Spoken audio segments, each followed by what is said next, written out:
सम्पन्न हुँदै गइरहेको छ।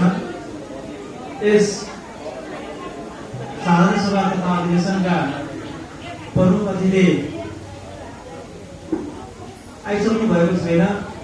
जिल्ला परिषद तथा ऋण सहकारीका उपाध्यक्ष हुनुहुन्छ डोल प्रसाद अग्रवाल आउँदै हुनुहुन्छ। उहाँ आजका विशिष्ट अतिथि बुटोल 11 का जनप्रतिनिधि एवं पद प्रदर्शन परिषद तथा ऋण सहकारी संस्थाका रणबहादुर थापाज्यू, त्यस्तै विभिन्न सहकारी संस्थाहरूबाट प्रतिनिधित्व गर्दै अध्यक्षको रूपमा आउनुभएका यस संस्थाका पनि शेष सदस्यज्यूहरू र यस संस्थाको सल्लाहकारज्यूहरू, संस्थाको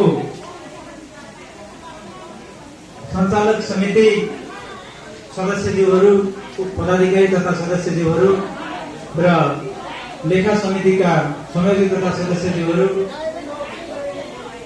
ऋण समितिका संयोजक तथा सदस्यज्यूहरू, शिक्षा समितिका संयोजक तथा सदस्यज्यूहरू एवं ऋण असुली उपसमितिका संयोजक तथा सदस्यज्यूहरू र यहाँ उपस्थित हुनुभएका सम्पूर्ण शेष सदस्य महानुभावहरू र हाम्रा सहयोगी कर्मचारी, व्यवस्थापक तथा सहायक कर्मचारी मित्र, यहाँहरू सबैलाई म 14औं साधारण सभा तथा 4थो अधिवेशनमा हार्दिक स्वागत तथा अभिवादन गर्दै अब 2077-78 को वार्षिक प्रतिवेदन प्रस्तुत गर्ने अनुमति चाहन्छु।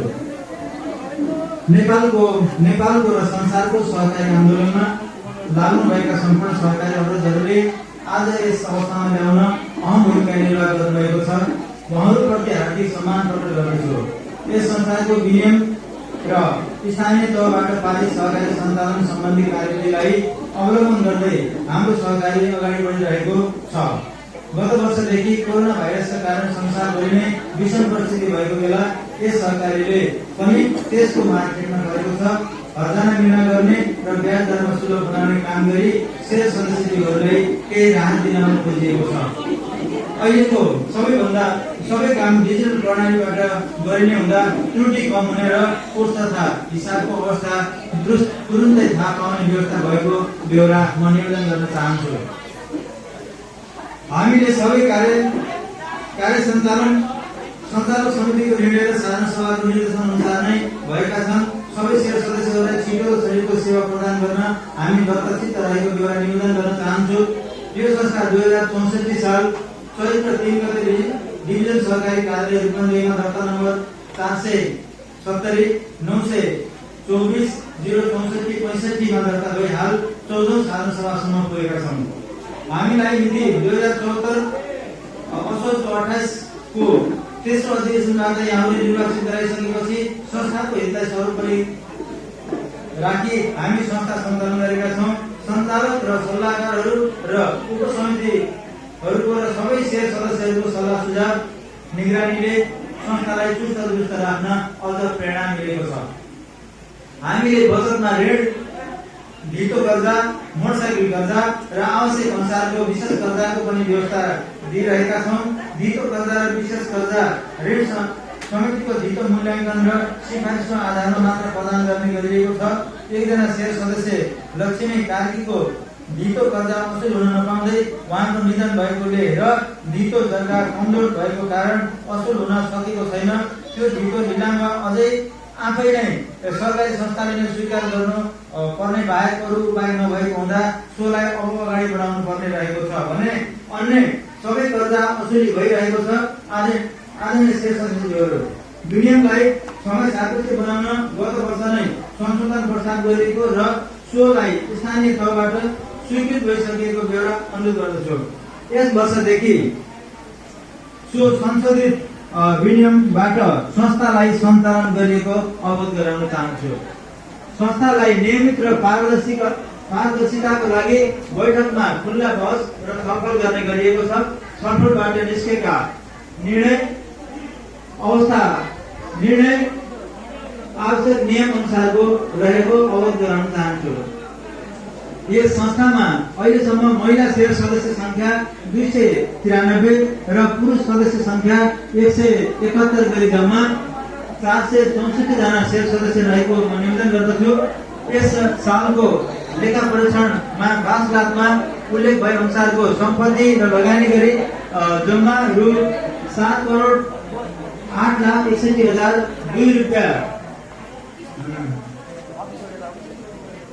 अलिकति यहाँ मिस्टेक गरेको छु। 7,08,61,000 छ यहाँ 61,000 हो, 66 पैसा पनि हो। तर चाहिँ बीचमा दुईटा अङ्क चाहिँ मिसिङ भएको छ। अहिले चाहिँ हेरेर म बताउँदैछु। र अहिले सेयरहरूको निम्न अनुसारको विभिन्न समूहमा सेयरहरूको आफ्नो रकम निम्न अनुसार रहेको म जानकारी गराउन चाहन्छु। समूह कमा सेयर सदस्य 1,10,100 शेयर रकम मूल्य सदस्य भारी छ। शेयर रकम 1,10,100, मासिक बचत तथा त्यसको ब्याज 1,19,486 रुपैयाँ र जम्मा 3,19,486 गरी जम्मा 4,29,586 रुपैयाँ रहेको छ। र यस समूहलाई हामीले यस वर्षदेखि 4 लाख रुपैयाँ ऋण प्रवाह गर्नको लागि सीमा तोकिएको म निवेदन गर्न चाहन्छु। त्यस्तै गरी ख समूहमा 10,300 शेयर रकम रहेको र मासिक बचत ब्याज 1,12,200 रहेको र जम्मा 1,22,500 रहेको र उहाँको ऋणको सीमा 1,10,000 राखिएको प्रस्ताव गरेको बेला अनुरोध गर्न चाहन्छु। त्यसै गरी 1000 गो समूहमा 7,800 शेयर रकम रहेको 65,042 रुपैयाँ उहाँको बचत र ब्याज जम्मा रहेको भने जम्मा जमिन 72,842 रुपैयाँ रकम रहेकोले उहाँको ऋणको सीमा 65,000 हामीले निर्धारण प्रस्तावको रूपमा अगाडि ल्याइएको छ। त्यस्तै गरी 1000 घर समूहमा 3,300 शेयर रकम 34,050 ब्याज तथा मासिक बचत गरी जम्मा 36,350 रुपैयाँ रहेको छ र उहाँको ऋणको सीमा 33,000 हामीले प्रस्ताव गरिएको छ। त्यस्तै गरी 500 समूह, यसलाई म समूह पनि भनिन्छ, यो उहाँको शेयर रकम 18,900 र बचतमा 1,01,250 गरी जम्मा 1,30,150 रुपैयाँ रहेकोले उहाँलाई 1,10,000 को ऋणको सीमा प्रस्ताव गरिएको छ। त्यस्तै 1004 समूहमा 5,000 उहाँको शेयर रकम रहेको छ, 8,071 रुपैयाँ बचत तथा ब्याज प्राप्त भएको छ भने 13,071 रुपैयाँ जम्मा जम्मी उहाँको रकम रहेको छ। त्यस्तै गरी उहाँलाई 10,000 रुपैयाँको यो ऋणको सीमा प्रस्ताव गरिएको छ। यस्तै गरी धितो कर्जामा अधिकतम रु 20 लाख रुपैयाँ अहिले दिइराखिएकोमा अहिले 25 लाख सम्मको सीमा प्रस्ताव गरेको छु। जसले गर्दाखेरि अहिले बचतमा अथवा चाहिँ हाम्रो कोषमा त्यस्तो आइडल पैसा नरहोस् भन्नको लागि हामीले अलिकति 5 लाख रुपैयाँ सीमा बढाइएको छ यो धितो कर्जामा। त्यसै गरी यो प्रस्ताव मात्रै हो, अहिले स्वीकृत गरिदिनु पर्ने हुन्छ। त्यसै गरी हालसम्म ऋण प्रदान गर्दा सोमा लिने ब्याज निम्न अनुसार रहेको छ। हालसम्म ऋण प्रदान गर्दा लिने ब्याज निम्न अनुसार रहेको छ। त्यसैलाई नै यस वर्षको लागि पनि प्रस्ताव गरिएको छ। मोर्चाऋण कर्जामा 13%, धितो कर्जामा 11%, समूह लगानीमा 10%, मासिक बचतमा ब्याज दर 8% राखिएको छ। त्यसैलाई नै यस वर्षको लागि पनि प्रस्ताव गरिएको छ।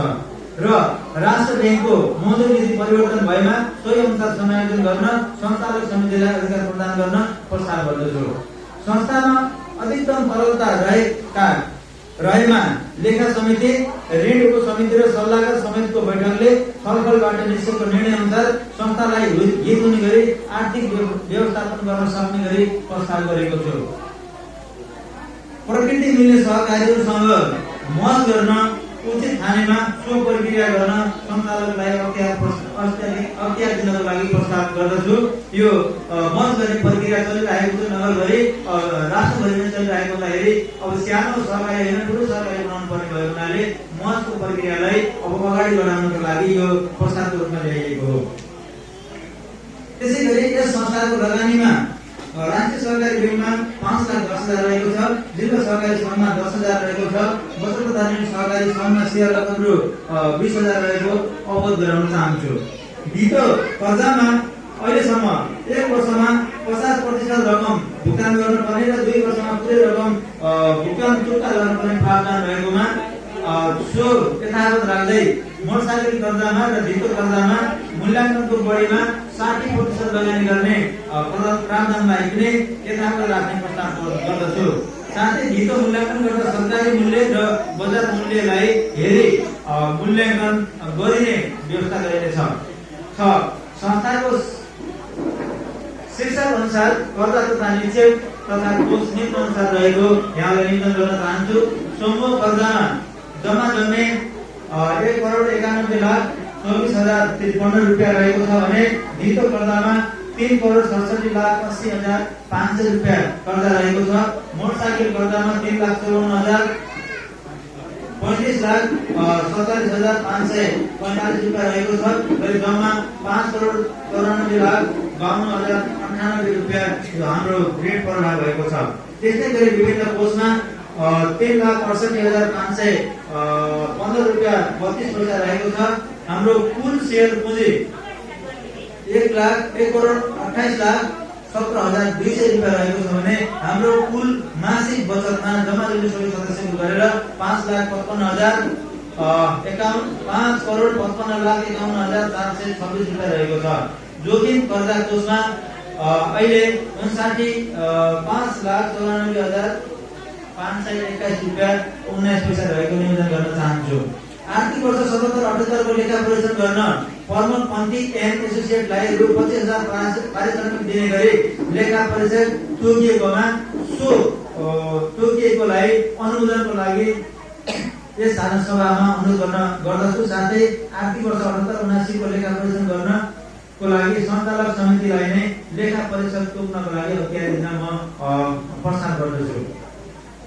कोरोना भाइरसको कारण लकडाउन भए असहज परिस्थिति भएकोले शेष सदस्यहरूलाई 2 महिनासम्म हर्जना नलिने निर्णय भएकोले सोको अनुमोदनको लागि प्रस्ताव गर्दछु। यही सालको हो, यो साल भन्नाले आर्थिक वर्ष होइन, वैशाख जेठको कुरा हो। शेष सदस्यता मिल्दो सहकारी सङ्घ महत्त्व प्रक्रिया अगाडि बढाउने अघि नै भनिसकेको छ। हाम्रो कार्यकालहरू यो सेल सदस्यता वृद्धि गर्ने, तालिम प्रशिक्षण अध्ययन अवलोकन भ्रमणलाई निरन्तरता दिने। अहिले धेरै वर्ष भयो कोरोनाको कारण जान पाइएको छैन, पक्कै पनि अब सहज परिस्थिति हुन्छ होला। अबका दिनहरूमा यो अध्ययन अवलोकन भ्रमणलाई निरन्तरता हुने नै छ। कार्यालयको लागि जग्गा व्यवस्थापन गर्नको लागि हामीले कार्यदल पनि बनाएको थियौँ। त्यो अहिलेसम्म व्यवस्थापन हुन सकेको छैन, तर पनि व्यवस्थापनको लागि यो अहिले पनि यो प्रस्तावको रूपमा अगाडि ल्याइएको छ। र सामाजिक उत्तरदायित्व स्वरूप प्रशंसा पत्रहरू प्रदान गर्ने पनि अहिले चाहिँ जति प्रशंसा पत्रहरू दिइरहेको छ त्यसमा पनि केही विधाहरू थप्न पर्ने भएदेखि चाहिँ यहाँको सल्लाह सुझाव अनुसार त्यसमा थप्नको लागि चाहिँ यो प्रस्ताव गरिएको छ। र हालसम्म एससी परीक्षामा उत्कृष्ट विद्यार्थीहरूलाई सम्मान गर्दै आएकोमा अहिले माध्यमिक कक्षा 12लाई मानिएको हुँदा आगामी दिनहरूमा कक्षा 12मा उत्कृष्ट अङ्क ल्याउने विद्यार्थीहरूलाई सम्मान गर्न उचित हुने राय आएकोले सो प्रस्तावको रूपमा प्रस्तुत गर्दछु।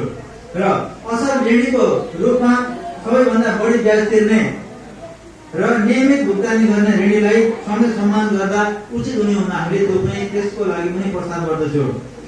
ऋण प्रदान गर्दा रेटिङ विभिन्न क्राइटेरिया हुन्छ, त्यसलाई चाहिँ नम्बर दिँदाखेरि चाहिँ 70% अङ्क ल्याउने र अरू मापदण्डहरू पनि ख्याल गरी कर्जा माग फारम लगायतका फारमहरू परिमार्जन गर्न अहिले आवश्यक देखिएको छ।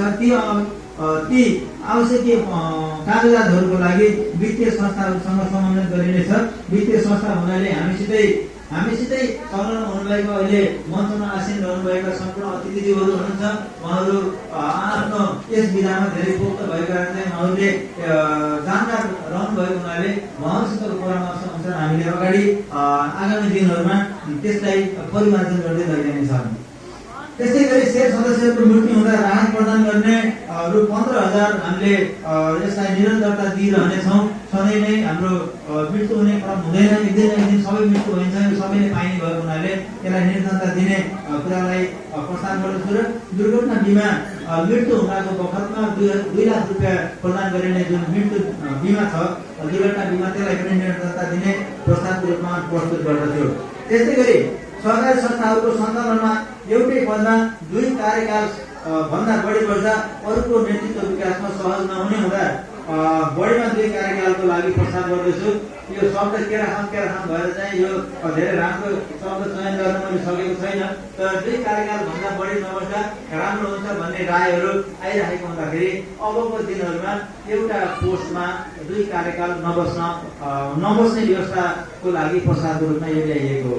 त्यसै गरी यस सञ्चालक समिति निर्वाचित हुँदाको अवस्था र हालको आर्थिक अवस्थालाई तुलना गर्दा वास्तवमा यसलाई मैले किन हामी यसभन्दा अगाडि तेस्रो अधिवेशनमा टुङ्दाखेरि हाम्रो वास्तवमा कति रुपियाँको पुँजी दायित्व अथवा सम्पत्ति थियो भन्ने कुराहरूलाई उल्लेख गर्न खोजिएको। त्यहाँ वास्तवमा 4,10,08,031 रुपियाँ थियो भने अहिलेको वास्तवमा अहिले यहाँ आएको छ 7,08,68,102 रुपियाँ। अहिले मैले भन्दाखेरि चाहिँ अङ्क छुटेको थियो, हो त्यो छुटेको अङ्क यहाँ चाहिँ पुरा आएको छ, त्यसलाई यसरी बुझ्न अनुरोध गर्न चाहन्छु। र यति सेयर भएको सेयर सदस्य सङ्ख्या 394 भएकोमा हाल 464 भएको बेला विनम्र अनुरोध गर्न चाहन्छु। त्यस्तै गरी सञ्चालक समितिमा फरक मत नआओस् भन्नको लागि हामीले सबैको राय अनुसार सर्वसम्मत निर्णय गरी कार्यान्वयन गरिएको छ। लेखा समितिको सल्लाह सुझावलाई सम्मान गर्दै कार्यान्वयन गरिरहेका छौँ र ऋण उपसमितिको सिफारिसमा मात्र कर्जा फर्ता गर्ने गरेका छौँ, जसले गर्दा एक अर्कामा सम्मानात्मक भूमिका निर्वाह भएको छ। लेखा समिति र सबै उपसमितिहरूले बेला बेलामा उचित राय सल्लाह सुझाव दिइराख्नु भएको छ। सेयर सदस्यज्यूहरूबाट समेत आफूलाई लागेका कुराहरू प्रश्नसँग राखी संस्थालाई सही दिशामा लैजान सहयोग गरिरहनु भएको छ। तसर्थ सञ्चालक समितिका पदाधिकारीज्यूहरू, सदस्यज्यूहरू, लेखा समितिका संयोजक तथा सदस्यज्यूहरू, ऋण उपसमितिका संयोजक तथा सदस्यज्यूहरू, शिक्षा उपसमितिका संयोजक तथा सदस्यज्यूहरू र ऋण कसुली उपसमितिका संयोजक तथा सदस्यज्यूहरू र सम्पूर्ण सेयर सदस्यज्यूहरूको सहयोगको प्रशंसा गर्दै हार्दिक आभार प्रकट गर्दै धन्यवाद ज्ञापन गर्दछु। अहिले अधिवेशन पनि भएको हुँदा यस संस्थालाई जन्माएर हुर्काउँदा र यहाँसम्म ल्याइ पुर्याउने सबैको महत्त्वपूर्ण योगदान रहेको छ। यसलाई अझ फलाउने र अरूको अगाडि अब्बल बनाउने आगामी जिम्मेवारी रहेको हुँदा यस अधिवेशनबाट योग्य, क्षमतावान र सबैलाई सम्मान गर्न सक्ने, संस्थाको हितलाई सर्वोपरि ठान्ने व्यक्तित्व चयन गर्नु हुने नै छ। अब बन्ने सञ्चालक समितिलाई अग्रिम बधाई सफल र स्वर्णिम कार्यकालको शुभकामना प्रकाउँछु र यस सञ्चालक समितिको परिचय गराउन म चाहन्छु। अहिले अधिवेशन भएको हुनाले मैले आफ्नो सदस्यहरूलाई म परिचय गराउन चाहे। अध्यक्षमा म आफै रहेको म निवेदन गरेँ र त्यस्तै उपाध्यक्षमा वेद प्रसाद गेवाली उठिदिनु होला। वेद प्रसाद गेवाली उठिदिनु होला, कहाँ हुनुहुन्छ? बाहिर जानुभएको छ। त्यस्तै गरी सचिव नरेन्द्र प्रसाद पाण्डे हुनुहुन्छ। यसै गरी कोषाध्यक्ष पुष्पकमल बागले हुनुहुन्छ, यहाँ बसिराख्नु भएको छ। त सदस्यहरूमा पदमराज बस्याल यसो उठेर हात हल्लाउनु होला। त्यसै गरी लक्ष्मी गौतम, लक्ष्मी कटुवाल, अनिल कुमार चुके र कृष्ण प्रसाद भट्टराई। त्यस्तै गरी सल्लाहकारहरूमा प्राध्यापक डाक्टर कृष्ण भट्टराई। यहाँ चाहिँ अलिकति विषय भएर चाहिँ सर मैले सच्याएको थिएँ आज प्राध्यापक कृष्ण गौतम, दिनेश पाण्डे, दिनेश सर कता हुनुहुन्छ? दिनेश पाण्डे सर, पार्थमणि भण्डारीज्यू, अनि त्यसै गरी मिन प्रसाद गेवाली, लेखा समिति संयोजकमा वीर बहादुर श्रेष्ठज्यू पछाडि हुनुहुन्छ। सदस्यमा प्रकाश महान्ज्यू, वसन्त बस्याल। त्यसै गरी ऋण उपसमितिमा संयोजक पदमनाथ बस्याल, सदस्यहरूमा ऋषिराम लम्साल, रुद्र गिरी। ऋण असुली तथा गीत लिलाम समितिमा संयोजक भीम प्रसाद गेवाली, सल्लाहकार पनि हुनुहुन्छ। त्यस्तै गरी दिनेश पाण्डे पनि सल्लाहकारमा पनि हुनुहुन्छ। लक्ष्मी बस्नेत अगाडि यो उसमा हामीलाई भत्ता वितरण गर्दै हुनुहुन्छ। त्यस्तै गरी तारा खड्का, त्यसै गरी रुद्र प्रसाद भण्डारी, कार्यालय कर्मचारीहरू व्यवस्थापनमा कला पाण्डे खनाल, त्यसै गरी कार्यालय सहायकमा राधिका गेवाली। यहाँहरू सबैको अमूल्य सहयोगको लागि हार्दिक आभार प्रकट गर्दै हृदयदेखि नै धन्यवाद टक्राउँछु। यहाँ एउटा छुट्टी जस्तो लाग्यो, शिक्षा समिति ठिकै जस्तो लाग्यो। शिक्षा समितिको संयोजक हाम्रो लक्ष्मी गौतम हुनुहुन्छ। त्यस्तै गरी सदस्यमा भवानी रिजाल हुनुहुन्छ। अर्को सदस्यमा रिता केसी हुनुहुन्छ। यो चाहिँ छुट्टै हुनाले तुरुन्त यहाँ लिपिबद्ध गरेर लेखिने छ। र मैले अध्यक्षको हैसियतले संस्थाको हितको लागि छलफल गर्दा वा कुनै पनि अवस्थामा कुनै नराम्रो वचन पर्न गएको छ भने, कसैलाई बाधा र आघात परेको छ भने यस साधारण सभा मार्फत क्षमा चाहन्छु र संस्थाको लागि गरिएको व्यवहार हो भन्ने ठाने यो चाहिँ क्षमा दिनुहुन भन्ने हो। त्यहाँ रहेछ दिनुहुन हार्दिक अनुरोध गर्दछु। यस साधारण सभा तथा अधिवेशनलाई शोभा बढाउन आउनुभएका प्रमुख अतिथि जीवनलाई हार्दिक धन्यवाद ज्ञापन गर्दछु र आगामी दिनमा पनि सहयोगको अपेक्षा राख्दछु। यस सहकारी संस्थाले शेष सदस्य तथा आम नेपाली जनतामा आउँदै गरेको दशैं तिहार, छठ, ईद तथा क्रिसमस डे पर्वहरूको उत्तर प्रगतिको कामना गर्दै सबैको कल्याण होस्, सुख शान्ति समृद्धि र उत्तर प्रगति होस्, सदैव सुस्वास्थ्य सहित सुखी र खुसी जीवन बनोस्, हार्दिक शुभकामना व्यक्त गर्दछु। आम नेपालीहरू कोरोनासँग जुझ्न सकुन्, परास्त गर्न सकुन् हाम्रो कामना छ। यसैबीच हामीले हाम्रो शेष सदस्य एवं शेष सदस्यका आफन्तहरूलाई पनि गुमाएका छौँ। तीमध्ये मैले केही नाम दिन चाहे। शेष सदस्य पूरण बहादुर मल्ल हामी माझ रहनु भएन। शेष सदस्य कृष्ण प्रसाद तिवारी पनि हामी माझ रहनु भएन। त्यो शेष सदस्य हिक्मत बहादुर पौडेल लगायत अर्जुन बहादुर कार्की समेत हामी माझ रहनु भएको छैन। त्यस्तै गरी आफ्ना आफन्तहरू गुमाउनेहरूमा लक्ष्मी नेउपानेको सासू आमा, हाम्रो शेष सदस्य लक्ष्मी नेउपानेको सासू आमा, शेष सदस्य तारा प्रसाद भण्डारीको बुवा, शेष सदस्य देव प्रसाद खनालको बुवा, शेष सदस्य पारसमणि भण्डारीको भाइ र बहिनी, शैलजा नेउपाने आचार्यको श्रीमानको निधन भएकोमा उहाँहरूप्रति हामीले उहाँहरूलाई गुमाएका छौँ।